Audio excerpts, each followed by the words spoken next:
മനുഷ്യാവകാശ കമ്മീഷൻ, ദേശീയം, സംസ്ഥാനം എന്നുള്ള രീതിയിൽ ആ ഓരോന്നിൻ്റെതും നന്നായിട്ട് നോക്കി വെക്കുക. ഈ രീതിയിൽ ബാക്കി കമ്മീഷനുകളൊക്കെ.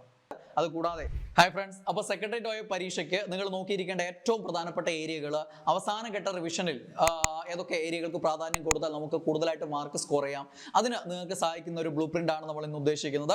അപ്പോൾ ഈ പ്രധാന ഏരിയകളിലൂടെ നിങ്ങൾക്കറിയാം ഇതിന്റെ ഗുണം അനുഭവിച്ച ഒട്ടുമിക്ക ആളുകളും അത് പോസിറ്റീവായിട്ട് തന്നെ പല വീഡിയോകളും പറയാറുണ്ട്. അപ്പം പുതിയതായിട്ട് കാണുന്നവർ ആ ഒരു കാര്യം മനസ്സിലാക്കി റിവിഷൻ ചെയ്യുക. അല്ലാതെ ഇത് സിലബസ് ഫുൾ ഇല്ലേ എന്ന് ചോദിക്കുന്നതിലല്ല കാര്യം. സിലബസിന്റെ 1/4 ഭാഗം മാത്രമാണ് ഇവിടെ ഉൾപ്പെടുത്തിയിട്ടുള്ളത്. അത് മൊത്തം നിങ്ങൾക്ക് ആ സിലബസ് എടുത്തു നോക്കുകയാണെങ്കിൽ, ഈ ഒരു 10th ലെവൽ പരീക്ഷയുടെ മെയിൻസിന്റെ സിലബസ് എടുത്തു നോക്കുകയാണെങ്കിൽ 220-ൽ പരം ഏരിയകൾ ആ ഒരു സിലബസിലുണ്ട്. അതിൽ ഒരു 10, 45, 50ഓളം ഏരിയകൾ മാത്രമാണ് ഞാൻ പറഞ്ഞത്. അതായത് 4/1 ഭാഗങ്ങളാണ്. ആ 4/1 ഭാഗം പഠിച്ചിട്ട് പകുതിയിൽ കൂടുതൽ മാർക്ക് സ്കോർ ചെയ്യാൻ പറ്റും എന്നുള്ളതാണ് ഇത്തരം ഏരിയകളുടെ പ്രാധാന്യം. ആ ഒരു കാലഘട്ടത്തിൽ പരീക്ഷയിൽ നടന്നുകൊണ്ടിരിക്കുന്ന ട്രെൻഡ് അനുസരിച്ച് ഏറ്റവും കൂടുതൽ ആവർത്തിക്കുന്ന ഏരിയകളാണ് ഇവിടെ കാണിച്ചിരിക്കുന്നത്. അപ്പോൾ നമുക്കത് ചരിത്രം, ഭൂമിശാസ്ത്രം അങ്ങനെ ആ ക്രമത്തിൽ തന്നെ സിലബസിന്റെ ക്രമത്തിൽ തന്നെ പോകാം. അപ്പോൾ അതിൽ ഏറ്റവും പ്രാധാന്യം കൊടുക്കേണ്ട കേരള ചരിത്രമായിട്ട് ബന്ധപ്പെട്ട് നവോത്ഥാന പ്രസ്ഥാനങ്ങളും നായകരുമാണ് ഏറ്റവും കൂടുതൽ ആവർത്തിക്കുന്ന ഒരു ടോപ്പിക്. പിന്നെ യൂറോപ്യന്മാരുടെ വരവും സംഭാവനയും, അതിൽ തന്നെ പ്രത്യേകിച്ചും പോർച്ചുഗീസുകാർ, ഡച്ചുകാർ, ഓർത്തോസ് മലബാറിക്കസ് ഒക്കെയാണ് ഏറ്റവും കൂടുതൽ തവണ പരീക്ഷയിൽ ആവർത്തിക്കുന്നത്. പിന്നെ ഐക്യ കേരള പ്രസ്ഥാനം നന്നായിട്ട് നോക്കുക. വളരെ കുറച്ച് ഏരിയയുള്ളൂ, എളുപ്പത്തിൽ തീർക്കാൻ പറ്റും. അപ്പം ഒന്നും പഠിക്കാത്ത ആളുകളാണെങ്കിലും ഈ ഏരിയകളൊക്കെ നന്നായിട്ട് പഠിച്ചാൽ നിങ്ങൾക്ക് എളുപ്പത്തിൽ കൂടുതൽ മാർക്ക് സ്കോർ ചെയ്യാൻ പറ്റും. നന്നായിട്ട് പഠിച്ച ആളുകൾ റിവിഷൻ കഴിഞ്ഞിട്ടുണ്ടാവും. ഇനി ഒരു ഫൈനൽ റിവിഷൻ എന്നുള്ള രീതിയിൽ ഈ ഏരിയകളൊക്കെ ഒന്നുകൂടെ ടച്ച് ചെയ്ത് ഉറപ്പിച്ച് പോവുക. ഓക്കെ, ദെൻ 1ാം സ്വാതന്ത്ര്യ സമരം, ഇന്ത്യ ചരിത്രമായിട്ട് ബന്ധപ്പെട്ട് 1ാം സ്വാതന്ത്ര്യ സമരം ഏറ്റവും ഇമ്പോർട്ടന്റ് ആണ്. ദെൻ ഗാന്ധിജിയും സ്വാതന്ത്ര്യ സമരവും. ഈ 10th, 12th ഡിഗ്രി ലെവൽ പരീക്ഷകളുടെ സിലബസില് ചരിത്രവും ഭൂമിശാസ്ത്രവും ഒക്കെ ഒരേപോലെ തന്നെ ആണെങ്കിലും, എക്കണോമിക്സ് ഒക്കെ ഒരേപോലെ ആണെങ്കിൽ പോലും ചില പരീക്ഷകളിൽ ചോദിക്കുന്ന രീതികൾക്കും ഏരിയകൾക്കും നല്ല വ്യത്യാസമുണ്ട്. അപ്പോൾ അത് അനുസരിച്ച് തന്നെയാണ് ഞാൻ ഈ പറയുന്നത്. +2 ലെവലിന്റെ CPO സിവിൽ എക്സൈസ് ഓഫീസർ പരീക്ഷയുടെ ബ്ലൂ പ്രിന്റ് ഇപ്പോൾ ചെയ്തിട്ടുണ്ട്. ഇതിൽ നിന്ന് കുറച്ച് വ്യത്യാസങ്ങളുണ്ട് ടോപ്പിക്കുകളിൽ. അപ്പോൾ അതേപോലെ തന്നെ ഡിഗ്രി ലെവലിന്റെ ബ്ലൂ പ്രിന്റ് ഓൾറെഡി ചെയ്തിട്ടുണ്ട്. അത് പ്രിലിംസിൻ്റെതാണ്. അപ്പോൾ അതിന് കുറച്ച് വ്യത്യാസമുണ്ട്. അതൊക്കെ കാണാത്തവരൊന്നും കാണുക പരീക്ഷ ഉണ്ടെങ്കിൽ നിങ്ങൾക്ക്. ഓക്കെ, അപ്പോൾ ഗാന്ധിജിയും സ്വാതന്ത്ര്യ സമരവും ഇമ്പോർട്ടൻ്റ് ആണ്. ദെൻ സ്വാതന്ത്ര്യ സമര ചരിത്രമായിട്ട് ബന്ധപ്പെട്ട് കാലഗണന, ഇത് 10th ആയാലും +2 ആയാലും ഡിഗ്രി ലെവൽ ആയാലും ഇപ്പോൾ എല്ലാ പരീക്ഷകളിലും വളരെ ഇമ്പോർട്ടൻ്റ് ആണ്. ഈ ഒരു സ്വാതന്ത്ര്യ സമര ചരിത്രമായിട്ട് ബന്ധപ്പെട്ട പ്രധാന സംഭവങ്ങൾ ഒന്ന് കാലഗണന ക്രമത്തിൽ അറിഞ്ഞിരിക്കുക. അങ്ങനെയുള്ള ചോദ്യങ്ങൾ നല്ല സാധ്യതയുണ്ട്. ദെൻ ലോക ചരിത്രമായിട്ട് ബന്ധപ്പെട്ട് ഫ്രഞ്ച് വിപ്ലവം, അന്താരാഷ്ട്ര സംഘടനകൾ, UNOയും മറ്റ് അന്താരാഷ്ട്ര സംഘടനകളും വളരെ ഇമ്പോർട്ടൻ്റ് ടോപ്പിക്കാണ് എവിടെ ഈ 10th ലെവൽ മെയിൻസ് പരീക്ഷയിൽ. ഓക്കെ, ദെൻ മർദ്ദവും കാറ്റും, ജോഗ്രഫിയിൽ ഭൂമിശാസ്ത്രത്തില് മർദ്ദവും കാറ്റും ഇമ്പോർട്ടൻ്റ് ആണ്. താപനിലയും ഋതുക്കളും ഇമ്പോർട്ടൻ്റ് ആണ്. പിന്നെ മാപ്പും അതിലുള്ള അടയാളങ്ങളും കാര്യങ്ങളും എന്തിനെ സൂചിപ്പിക്കുന്നു അങ്ങനെയുള്ള കാര്യങ്ങളുണ്ടല്ലോ, അത് ഇമ്പോർട്ടൻ്റ് ടോപ്പിക്കാണ് 10th ലെവലിൽ. ദെൻ നദികൾ, ഇന്ത്യയിലെയും കേരളത്തിലെയും നദികൾ പ്രധാന ടോപ്പിക്കായിട്ട് പഠിച്ചോളുക. ദെൻ ധാതുക്കളും വ്യവസായവും ഇമ്പോർട്ടൻ്റ് ആണ്. ഇത് എങ്ങനെ ഇമ്പോർട്ടൻ്റ് ആവുമെന്ന് ചോദിച്ചാൽ അത് എക്കണോമിക്സിലും ധാതുക്കൾ നിങ്ങൾക്ക് പഠിക്കാനുണ്ട്. ഇന്ത്യൻ ജോഗ്രഫിയിലും കേരള ജോഗ്രഫിയിലും ഒക്കെ ധാതുക്കളും വ്യവസായവും പഠിക്കാനുണ്ട്. അതുകൊണ്ട് തന്നെ ഇതെന്തായാലും ജോഗ്രഫി മേഖലയിലോ എക്കണോമിക്സ് മേഖലയിലോ ഏതെങ്കിലും മേഖലയിലായിട്ട് ചോദ്യങ്ങൾ ഉറപ്പിക്കാൻ പറ്റും. ചില പരീക്ഷകളിൽ ഒന്നിൽ കൂടുതൽ ചോദ്യങ്ങൾ ഉണ്ടാവാറുണ്ട്. ദെൻ കാർഷിക മേഖല, കൃഷിയായിട്ട് ബന്ധപ്പെട്ട് ഇന്ത്യയിലെയും കേരളത്തിലെയും കൃഷിയായിട്ട് ബന്ധപ്പെട്ടുള്ള പ്രധാന കാര്യങ്ങൾ, വിളകൾ, ആ വിളവെടുപ്പ് കാലങ്ങൾ, അങ്ങനെയുള്ള പ്രധാന സാധനങ്ങളൊക്കെ ഒന്ന് ഓർമ്മിച്ച് വെക്കുക. അതും എക്കണോമിക്സിലുള്ളതാണ്, ജോഗ്രഫിയിലുള്ളതാണ്. അതുകൊണ്ട് ഇമ്പോർട്ടൻ്റ് ഏരിയ ആയിട്ട് മാറാറുണ്ട്. ദെൻ ജോഗ്രഫിയിൽ ഉത്തരപർവ്വത മേഖല, ഇന്ത്യയുടെ ഭൂമിശാസ്ത്ര വിഭജനം എല്ലാം ഇമ്പോർട്ടൻ്റ് തന്നെയാണ്.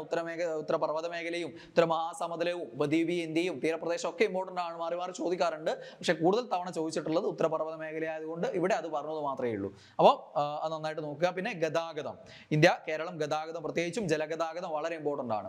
ദെൻ എക്കണോമിക്സിൽ നവസാമ്പത്തിക പരിഷ്കാരങ്ങൾ, ദെൻ ഹരിത വിപ്ലവം, നീതി ആയോഗ്, പഞ്ചവത്സര പദ്ധതികൾ. ഈ നീതി ആയോഗ് ഒന്നും ഇല്ലാതെ ക്വസ്റ്റ്യൻ പേപ്പറുകളെ ഇപ്പം കടന്നു പോകാറില്ല. അതുകൊണ്ട് ഈ ഏരിയകളെങ്കിലും നന്നായിട്ട് ഒന്നുകൂടെ റിവിഷൻ ചെയ്യുക. അവിടെ എക്കണോമിക്സ് പറഞ്ഞാൽ അതിലുള്ള ടോപ്പിക് എല്ലാം പഠിക്കുന്നത് നല്ലതാണ്, കാരണം 5 മാർക്ക് അവിടെ നമുക്ക് ഉറപ്പിക്കാൻ പറ്റും. ഓക്കെ, ദെൻ ഭരണഘടനയിൽ മൗലികാവകാശങ്ങളും റിട്ടുകളും ഇമ്പോർട്ടൻ്റ് ആണ്. ഏറ്റവും കൂടുതൽ തവണ 10th മെയിൻസിന് ചോദിക്കുന്ന ഒരു ഏരിയ ആണ്. ദെൻ ഗവൺമെന്റിന്റെ ഘടകങ്ങൾ, ആ 3 വിഭാഗങ്ങളും അതുമായി ബന്ധപ്പെട്ടുള്ള ഓരോന്നിനെ കുറിച്ച്, രാഷ്ട്രപതി, ഉപരാഷ്ട്രപതി, ഇതിനെ കുറിച്ചൊക്കെ, അതേപോലെ നീതിന്യായ വ്യവസ്ഥയായിട്ട് ബന്ധപ്പെട്ട് സുപ്രീം കോടതി, ഹൈക്കോടതി, ഇതിനെ കുറിച്ചൊക്കെ സ്ഥിരം പരീക്ഷയിൽ ഇപ്പോൾ വന്ന് വരുന്നതാണ്, നന്നായിട്ട് നോക്കുക. ദെൻ ഭരണഘടനാ നിർമ്മാണ സമിതി, അതിലുള്ള ഓരോ കമ്മിറ്റി, അതിൻ്റെ അധ്യക്ഷന്മാർ, അങ്ങനെയുള്ള കാര്യങ്ങൾ, അതിനെടുത്ത സമയം, കാര്യങ്ങൾ, മറ്റു പ്രത്യേകതകൾ, വിശേഷണങ്ങൾ, അങ്ങനെയുള്ള കാര്യങ്ങളൊക്കെ. ദെൻ സിലബസിൽ എടുത്തു പറഞ്ഞിട്ടില്ലാത്തതാണെങ്കിലും എല്ലാ പരീക്ഷകളും PSC ചോദിച്ചുകൊണ്ടിരിക്കുന്നതാണ് ഇപ്പോൾ ഭരണഘടന ഓരോ ആശയങ്ങളും കൈക്കൊണ്ടത് ഏത് രാജ്യങ്ങൾ നോക്കിയാണെന്നുള്ള. അത് ഒന്നുകിൽ അത് മാത്രമായിട്ടുള്ള ചോദ്യമായിട്ടോ അല്ലെങ്കിൽ ഏതെങ്കിലും ഒരു ചോദ്യത്തിന്റെ സ്റ്റേറ്റ്മെന്റ് ആയിട്ടോ നമുക്ക് പ്രതീക്ഷിക്കാം, ഉറപ്പായിട്ടും ഉണ്ടാവുകൊണ്ട് അതൊന്ന് നന്നായിട്ട് നോക്കി വെക്കുക. ദെൻ ലിസ്റ്റുകൾ, union list, state list, concurrent list നന്നായിട്ട് നോക്കുക. ദെൻ കേരള ഭരണ സംവിധാനത്തിൽ കേരള സർക്കാർ പദ്ധതികൾ എന്ന് പറഞ്ഞ സിലബസിൽ ഒരു ഏരിയ ഇല്ല. പക്ഷെ സാമൂഹ്യക്ഷേമം എന്ന് പറഞ്ഞ ഏരിയ ഉണ്ട്. അതുകൊണ്ട് തന്നെ സാമൂഹ്യക്ഷേമ പദ്ധതികളും മറ്റു പദ്ധതികളൊക്കെ ചോദിക്കാറുണ്ട്. അപ്പൊ കേരള ഭരണ സംവിധാനമായിട്ട് ബന്ധപ്പെട്ട് കേരള സർക്കാർ പദ്ധതികൾ നന്നായിട്ട് നോക്കുക. അത് കറണ്ട് അഫേഴ്സിനും ഗുണം ചെയ്യും. എന്തായാലും നിങ്ങൾക്ക് കേരള ഭരണ സംവിധാനത്തിലും കറണ്ട് അഫേഴ്സിലും കൂടിയായിട്ട് 2 or 3 ചോദ്യങ്ങൾ ഉറപ്പായിട്ടും കിട്ടും. അത് കൂടാന്നല്ലാതെ കുറയില്ല. അതുകൊണ്ട് നന്നായിട്ട് നോക്കി വെക്കുക. പ്രധാനമായിട്ടും പുതിയ പദ്ധതികളും കാര്യങ്ങളൊക്കെ. ദെൻ സംസ്ഥാന സിവിൽ സർവീസ്, ദുരന്ത നിവാരണ അതോറിറ്റി വളരെ ഇമ്പോർട്ടൻറ്റ് ടോപ്പിക്കാണ് അവിടെ. ഓക്കെ, ദെൻ ബയോളജി, ജീവശാസ്ത്രവും പൊതുജനാരോഗ്യവും എന്നുള്ള ഏരിയയിൽ ഞാൻ പറഞ്ഞിട്ടുണ്ട് നിങ്ങൾക്ക് മനുഷ്യ ശരീരം എന്നുള്ള ഒറ്റ ടോപ്പിക്കും ബാക്കി അതിൽ ജീവശാസ്ത്രത്തിൽ കൊടുത്തിട്ടുള്ള വൈറ്റമിനും ധാതുക്കളും അപര്യാപ്ത രോഗങ്ങളും രോഗകാരികളും ജീവിതശൈലി രോഗങ്ങൾ, ആരോഗ്യ വിജ്ഞാനം, ആരോഗ്യക്ഷേമ പദ്ധതികൾ, ബാക്കിയുള്ളതെല്ലാം കൂടെ ചേർത്താലും അതിനേക്കാളും ഇരട്ടിയോളം പഠിക്കാനുണ്ട്. എന്ത്? ഹ്യൂമൻ ബോഡി എന്നുള്ള ടോപ്പിക്ക് പഠിച്ചാൽ തീരില്ല നമ്മൾ. അതുകൊണ്ട് റിവിഷൻ ചെയ്യുന്ന സമയത്ത് ദഹന വ്യവസ്ഥ, രക്തം, ഗ്രന്ഥികൾ, കണ്ണ്, തലച്ചോറ് ഇതൊക്കെ ഏറ്റവും പ്രധാന ടോപ്പിക്കായിട്ട് കണ്ട് അതെങ്കിലും മിനിമം ഒന്ന് റിവിഷൻ ചെയ്യാം. ബാക്കിയുള്ള ടോപ്പിക്കുകളെല്ലാം ഇമ്പോർട്ടൻ്റ് ആണെന്നും ആ രീതിയിൽ പഠിക്കാനും ശ്രമിക്കുക. രോഗങ്ങളും രോഗകാരികളും ജീവിതശൈലി രോഗങ്ങളും എന്തായാലും ചോദ്യങ്ങൾ ഉറപ്പിക്കാം. ഒരുപക്ഷെ 2 ചോദ്യങ്ങൾ ഇവിടെ നിന്നുണ്ടാവാം. ദെൻ ആരോഗ്യക്ഷേമ പദ്ധതികൾ, സ്കീമുകൾ ഉണ്ടല്ലോ, ആ സ്കീമുകൾ, പിന്നെ വിറ്റാമിനും ധാതുക്കളും അപര്യാപ്തത രോഗങ്ങളും. അപ്പോൾ ആ രീതിയിൽ അവിടെ നിന്ന് മാർക്ക് ഉറപ്പിക്കാൻ പറ്റും. അതുകൊണ്ട് നന്നായിട്ട് പഠിച്ചെടുക്കുക. പിന്നെ ദഹന വ്യവസ്ഥ ഹ്യൂമൻ ബോഡിയിൽ ഏറ്റവും ഇമ്പോർട്ടൻ്റ് ആണ്. ആരോഗ്യ വിജ്ഞാനമായിട്ട് ബന്ധപ്പെട്ടുള്ള ചോദ്യവും ഒരുപക്ഷെ ദഹന വ്യവസ്ഥയായിട്ട് ബന്ധപ്പെട്ടാവാം. ദഹന വ്യവസ്ഥ എന്ന് പറഞ്ഞാൽ വായിൽ അല്ലെ മുതൽ അങ്ങോട്ടേക്ക് പല്ല് കാര്യങ്ങൾ മുതൽ അങ്ങോട്ടേക്കുള്ള ഏത് ഭാഗത്തുനിന്ന് ചോദ്യങ്ങൾ വരാം. ദെൻ ഫിസിക്കൽ സയൻസ്, ഫിസിക്സും കെമിസ്ട്രിയും കൂടി ചേർന്ന് ഇമ്പോർട്ടൻ്റ്. പ്രകാശം, ചലനം, ബലം, ഈ 3 ടോപ്പിക്കുകളാണ് ഫിസിക്സിൽ ഏറ്റവും ഇമ്പോർട്ടൻ്റ്. 8 മൊഡ്യൂളുകളുണ്ട്. ആ ഓരോ മൊഡ്യൂളിൽ തന്നെ ഇഷ്ടംപോലെ ടോപ്പിക്കുകൾ കിടക്കുന്നുണ്ട്. അതിൽ ISROയെ കുറിച്ച് ചലനം എന്നുള്ള ടോപ്പിക്ക് തന്നെ അവസാനം കൊടുത്തിട്ടുണ്ട്. അത് ഇമ്പോർട്ടൻ്റ് ആണ്. പക്ഷെ ഞാൻ ഇവിടെ പറയാത്തത് കറണ്ട് അഫേഴ്സിൽ നമ്മൾ ആ SRO ബഹിരാകാശ പദ്ധതികളൊക്കെ പഠിക്കും. അതുകൊണ്ട് ഇതിവിടെ പറയുന്നില്ല, അത്രയേ ഉള്ളൂ. ദെൻ ആവർത്തന പട്ടിക നന്നായിട്ട് നോക്കി വെക്കുക. അതിലുള്ള ക്രമാവർത്തന പ്രവണതകളും കാര്യങ്ങളൊക്കെ നന്നായിട്ട് നോക്കുക. പിന്നെ ലായനികൾ, മിശ്രിതങ്ങൾ, സംയുക്തങ്ങൾ, ആ ഒരു ടോപ്പിക് ഉണ്ടല്ലോ, പദാർത്ഥങ്ങൾ എന്നുള്ള അത് ഇമ്പോർട്ടൻ്റ് ആണ്.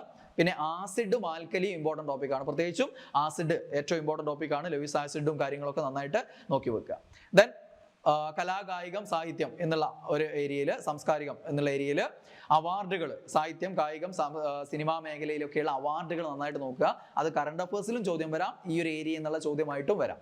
ദെൻ തൂലികാനാമങ്ങൾ, ചെറിയ ഏരിയയാണ്, പഠിച്ചു തീർക്കാൻ പറ്റും എളുപ്പത്തിൽ, നന്നായിട്ട് പഠിക്കുക തൂലികാനാമങ്ങൾ. പിന്നെ ഒളിമ്പിക്സും പാരാലിമ്പിക്സും, അതിൽ ഇന്ത്യക്കാരുടെ പ്രധാന നേട്ടങ്ങളും പിന്നെ അവസാനത്തെ ഒളിമ്പിക്സും പാരാലിമ്പിക്സും ആയിട്ട് ബന്ധപ്പെട്ടുള്ള പ്രധാന കാര്യങ്ങളും നന്നായിട്ട് നോക്കുക. ദെൻ സാംസ്കാരിക മേഖലയിൽ ഇഷ്ടംപോലെ കാര്യങ്ങൾ പഠിക്കാനുണ്ട്. അതിൽ ഈ വള്ളംകളി, പിന്നെ ക്ഷേത്രപ്രവേശന വിളംബരം, അതൊക്കെ സാംസ്കാരിക ഒരു പൈതൃകമായിട്ട് ബന്ധപ്പെട്ടുള്ള കാര്യങ്ങളായിട്ടും പരീക്ഷയിൽ വരാറുണ്ട്. നവോത്ഥാനമായിട്ട് ബന്ധപ്പെട്ട് നിങ്ങൾ പഠിക്കുന്ന ആ കാര്യങ്ങളൊക്കെ തന്നെ ഇവിടെയും വരാറുണ്ട്. സാംസ്കാരിക നായകർ എന്നുള്ള രീതിയിൽ പരീക്ഷയിൽ വരുന്നതും നവോത്ഥാന നായകരെ കുറിച്ചാണ്. അതുകൊണ്ട് ആ ടോപ്പിക്ക് പഠിക്കുമ്പോൾ അത് ഇവിടെയും കൂടെ ഗുണം ചെയ്യും. നമ്മൾ കേരള ചരിത്രത്തിൽ ഇമ്പോർട്ടൻ്റ് ടോപ്പിക്കായിട്ട് എടുത്ത് പറഞ്ഞിട്ടുള്ളതാണ്. അപ്പോൾ അവിടെയും ഇവിടെയായിട്ട് എന്തായാലും ഈ ആരെങ്കിലും നവോത്ഥാന നായകർ ആരെക്കുറിച്ചെങ്കിലും ചോദ്യങ്ങൾ ഉണ്ടാവും. അതിൽ പ്രത്യേകിച്ചും ശ്രീനാരായണ ഗുരു, ചട്ടമ്പി സ്വാമികൾ, വക്കം മൗലവി, അയ്യങ്കാളി, അല്ലേ, വൈകുണ്ഠ സ്വാമികൾ, ഇതൊക്കെ ഏറ്റവും ഇമ്പോർട്ടൻ്റ് ആയിട്ട് നോക്കി വെക്കുക. പിന്നെ കമ്പ്യൂട്ടറിൽ സോഫ്റ്റ്വെയർ, ഹാർഡ്വെയർ, നെറ്റ്വർക്ക്, അവിടെ 5 മൊഡ്യൂളുകളാണ് ഉള്ളത് അല്ലേ. അതിൽ എല്ലാ മൊഡ്യൂളും ഇമ്പോർട്ടൻ്റ് ആണ്. കാരണം പരീക്ഷകൾ മാറി മാറി ചോദിക്കാറുണ്ട്. പക്ഷേ ഏറ്റവും കൂടുതൽ പരീക്ഷയിൽ വരുന്നത് ഹാർഡ്വെയർ, സോഫ്റ്റ്വെയർ, നെറ്റ്വർക്കുകൾ, ഈ ടോപ്പിക്കുകളായിട്ട് ബന്ധപ്പെട്ടുള്ള ചോദ്യങ്ങളാണ് കൂടുതലായിട്ട് വരുന്നത്. അതുകൊണ്ട് ആ ടോപ്പിക്കുകൾ ഏറ്റവും നന്നായിട്ട് ചെയ്യാം. ഓക്കെ, പിന്നെ സുപ്രധാന നിയമങ്ങൾ 5 മാർക്കാണുള്ളത്, 5 മൊഡ്യൂളാണ്. എല്ലാ മൊഡ്യൂളിനും ഓരോ മാർക്ക് വീതമാണ് അവിടെ. അതുകൊണ്ട് ഇവിടെ ബ്ലൂ പ്രിന്റിന് ഒരു പ്രത്യേക ഒരു പ്രാധാന്യം ഇല്ല. പക്ഷേ എന്ത് തന്നെ ആയാലും ചില പരീക്ഷകളിൽ വിവരാവകാശം 2 ചോദ്യം വരികയും ബാക്കിയുള്ള ഏതെങ്കിലുമൊക്കെ ഒന്ന് കുറയുകയും ചെയ്യാറുണ്ട്. അതുകൊണ്ട് നന്നായിട്ട് നോക്കേണ്ട ഏരിയയാണ്. അതേപോലെ പോക്സോ ഇല്ലാതെ ഒരൊറ്റ ചോദ്യപേപ്പറും കടന്നു പോകില്ല. പിന്നെ ഉപഭോക്തൃ സംരക്ഷണ നിയമം, ഓക്കെ, പിന്നെ ബാക്കിയുള്ള മൊഡ്യൂളുകളൊക്കെ ഇമ്പോർട്ടൻ്റ് ആണ്. ആ മൊഡ്യൂളുകളിൽ തന്നെ പ്രത്യേകിച്ചും സ്ത്രീകൾക്കെതിരെയുള്ള നിയമങ്ങളായിട്ട് ബന്ധപ്പെട്ട് ഗാർഹിക പീഡന നിരോധന നിയമമൊക്കെ വളരെ ഇമ്പോർട്ടൻ്റ് ആണ്. സ്ത്രീധന സംരക്ഷണ നിയമം, അതൊക്കെ എന്തായാലും നന്നായിട്ട് നോക്കി വെക്കുക. പിന്നെ ഇവിടെ ഒരു പ്രത്യേകതയുണ്ട്. ഈ സുപ്രധാന നിയമങ്ങളിൽ ഈ കമ്മീഷനായിട്ട് ബന്ധപ്പെട്ട് വനിതാ കമ്മീഷൻ, പിന്നെ എന്താണ് SC ST, ഇതിനൊക്കെ മൈനോറിറ്റി, ഇങ്ങനെ ഇതിനൊക്കെ എതിരെയുള്ള അതിക്രമങ്ങൾ തടയാനുള്ള കമ്മീഷനുകൾ ഉണ്ടല്ലോ. ഈ കമ്മീഷനുകളുടെ ഒക്കെ തലപ്പത്ത് ആരാണ്, തൊട്ട് മുമ്പേ ഉള്ള ആരാണ്, അങ്ങനെയുള്ള കാര്യങ്ങൾ ഉറപ്പായിട്ടും ചോദ്യപേപ്പറിൽ ഉണ്ടാവും. അത് കറണ്ട് അഫേഴ്സിന്റെ ഭാഗത്തുള്ള ചോദ്യമായിട്ടും വരും. അതുകൊണ്ട് നന്നായിട്ട് നോക്കി വെക്കണം. അങ്ങനെയുള്ള ഒരു 3 ചോദ്യങ്ങളെങ്കിലും മിനിമം നിങ്ങൾക്ക് കാണാൻ പറ്റും. മൊത്തത്തിൽ വനിതാ കമ്മീഷൻ, ദേശീയം, സംസ്ഥാനം, മനുഷ്യാവകാശ കമ്മീഷൻ, ദേശീയം, സംസ്ഥാനം എന്നുള്ള രീതിയിൽ ആ ഓരോന്നിൻ്റെതും നന്നായിട്ട് നോക്കി വെക്കുക. ഈ രീതിയിൽ ബാക്കി കമ്മീഷനുകളൊക്കെ ഓക്കെ, യെസ്.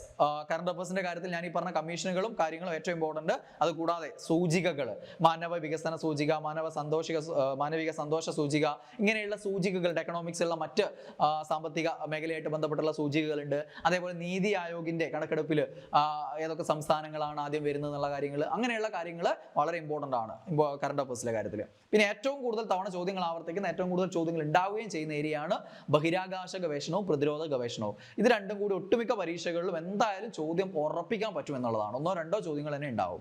ദെൻ UN ദിനങ്ങളും പ്രമേയങ്ങളും, ഓരോ പ്രധാന ദിനങ്ങൾ, അതിന്റെ തീം, അതിന്റെ എന്തെങ്കിലും പ്രധാന സമ്മേളനങ്ങൾ നടന്നിട്ടുണ്ടെങ്കിൽ, ഏറ്റവും കറണ്ട് അഫയേഴ്സ് എന്നുള്ള രീതിയിൽ ഈ വർഷങ്ങളിൽ നടന്നിട്ടുള്ള കാര്യങ്ങൾ മാത്രം ആ സാധനങ്ങൾ അറിഞ്ഞിരിക്കുക. പിന്നെ ഇന്ത്യയിലെയും കേരളത്തിലെയും സുപ്രധാന പദവികളും അതിലെ തലപ്പത്തിരിക്കുന്ന ആളുകൾ ആരൊക്കെ എന്നുള്ള കാര്യങ്ങൾ. പിന്നെ ഞാൻ നേരത്തെ പറഞ്ഞ വിവിധ കമ്മീഷനുകൾ ഈ പറഞ്ഞായിട്ട് ബന്ധപ്പെട്ട്, അതായത് നമുക്ക് എന്തുകൊണ്ടാണെന്ന് വെച്ചാൽ കേരള ഭരണ സംവിധാനമായിട്ട് ബന്ധപ്പെട്ട് ഭരണഘടനാ സ്ഥാപനങ്ങളും കാര്യങ്ങളും വരുന്നു. സുപ്രധാന നിയമങ്ങളായിട്ട് ബന്ധപ്പെട്ട് ഈ വനിതകൾക്കെതിരെയുള്ളതും SC/ST വിഭാഗങ്ങൾ, ഇങ്ങനെയുള്ള വൾണറബിൾ സെക്ഷൻസിനെതിരെയുള്ള അങ്ങനെയുള്ള നിയമങ്ങൾക്ക് അതിന് വേണ്ടിയിട്ട് അല്ലെ, അവർക്കെതിരെയുള്ള അതിക്രമങ്ങൾ തടയാൻ വേണ്ടിയിട്ടുള്ള പലവിധ കമ്മീഷനുകളും കാര്യങ്ങളും ഉണ്ട്. അതുകൊണ്ട് തന്നെ ഈ കമ്മീഷനുകൾ ഇതുമായിട്ട് ബന്ധപ്പെട്ടുള്ള അധ്യക്ഷന്മാര്, ചെയർപേഴ്സൺ അല്ലെങ്കിൽ ചെയർമാൻ എന്നുള്ള കാര്യം വളരെ ഇമ്പോർട്ടൻ്റ് ആണ്. കറണ്ട് അഫയേഴ്സിൽ എല്ലാത്തിൻ്റെതും നന്നായിട്ട് നോക്കി വെക്കുക. ഓക്കെ, പിന്നെ നൊബേൽ സമ്മാനം, വിവിധ വിഷയങ്ങളിലുള്ള നൊബേൽ സമ്മാനം 24-ലും 23-ലും ഒന്ന് നോക്കി വെക്കുക. കേരള സർക്കാർ പദ്ധതികൾ ഞാൻ നേരത്തെ പറഞ്ഞതാണ്. കേരള ഭരണ സംവിധാനം, ദെൻ കറണ്ട് അഫയേഴ്സ്, രണ്ടിടത്തും വരാം. അതുകൊണ്ട് ഉറപ്പായിട്ട് ചോദ്യം ഉണ്ടാവും. പിന്നെ ഉച്ചകോടികൾ, പ്രധാന ഉച്ചകോടികൾ ഉണ്ടല്ലോ, ഈ ഓരോ സംഘടനകളുടെയും, ലോക സംഘടനകളിൽ വരുന്ന, അതിൽ ഇന്ത്യ ഉൾപ്പെടുന്ന സംഘടനകൾ, അതിൻ്റെ സമ്മേളനങ്ങൾ നടന്ന സ്ഥലങ്ങൾ, അതിൻ്റെ പ്രമേയത്തിന് എന്തെങ്കിലും തീം കാര്യങ്ങളൊക്കെ ഉണ്ടെങ്കിൽ അത്, അങ്ങനെയുള്ള കാര്യങ്ങളൊക്കെ. പിന്നെ മന്ത്രിസഭ, ഇന്ത്യയിലെയും കേരളത്തിലെയും മന്ത്രിസഭയിലെ പ്രധാനികൾ, അത് കേരള മന്ത്രിസഭ ഫുള്ളായിട്ട് അറിഞ്ഞിരിക്കുക, ഇന്ത്യയിലത് പ്രധാനപ്പെട്ടതൊക്കെ ഒന്ന് അറിഞ്ഞു വെച്ചേക്കാം. ഈ രീതിയിൽ കറണ്ട് അഫയേഴ്സ് നോക്കുക. അങ്ങനെയാണെങ്കിൽ ഈ സെക്രട്ടേറിയറ്റ് ഓയ മെയിൻസിൽ നിങ്ങൾക്ക് ടോപ്പ് മാർക്ക് നിങ്ങൾക്ക് സ്കോർ ചെയ്യാൻ പറ്റും. ഇതാണ് അവസാന ഘട്ടത്തിൽ നിങ്ങൾ ഏറ്റവും പ്രാധാന്യം കൊടുത്ത് പഠിക്കേണ്ട ടോപ്പിക്കുകൾ. പരീക്ഷ കഴിഞ്ഞാൽ നിങ്ങൾക്ക് മനസ്സിലാവും. ഈ ടോപ്പിക്കുകൾ എന്നുള്ള ചോദ്യങ്ങൾ വരുമ്പോൾ നിങ്ങൾ ഇങ്ങനെ ഓർക്കും, ഇതൊക്കെ പഠിക്കാൻ പറഞ്ഞിട്ടുണ്ടല്ലോ, ഇവിടെ നിന്ന് ഇങ്ങനെ വരുന്നല്ലോ പറഞ്ഞിട്ടുണ്ടല്ലോ, കാലഗണന ചോദ്യം ഉണ്ടാവും എന്ന് പറഞ്ഞിട്ടുണ്ടല്ലോ. അതൊക്കെ നിങ്ങൾ പറയുമ്പോൾ ചോദ്യപേപ്പറിൽ ഇപ്പോൾ ശ്രദ്ധിച്ചില്ലെങ്കിലും ചോദ്യപേപ്പറിൽ കാണുമ്പോൾ നിങ്ങൾ ഓർക്കും. അതുകൊണ്ട് ഇപ്പോഴേ കാര്യങ്ങൾ മനസ്സിലാക്കി നന്നായിട്ട് റിവിഷൻ ചെയ്ത് പഠിച്ചു പോകും എല്ലാവർക്കും എല്ലാവിധ ആശംസകളും. അപ്പോൾ സെക്രട്ടേറിയറ്റ് ഓയ മെയിൻസ് പരീക്ഷ എഴുതി മിടുക്കരായിട്ട് വാ. എന്നിട്ട് നിങ്ങൾക്ക് കിട്ടിയ മാർക്കും കാര്യങ്ങളൊക്കെ ഒന്ന് നിങ്ങൾ കമന്റ് ചെയ്യും. അപ്പോൾ എല്ലാവർക്കും ഓൾ ദ ബെസ്റ്റ്.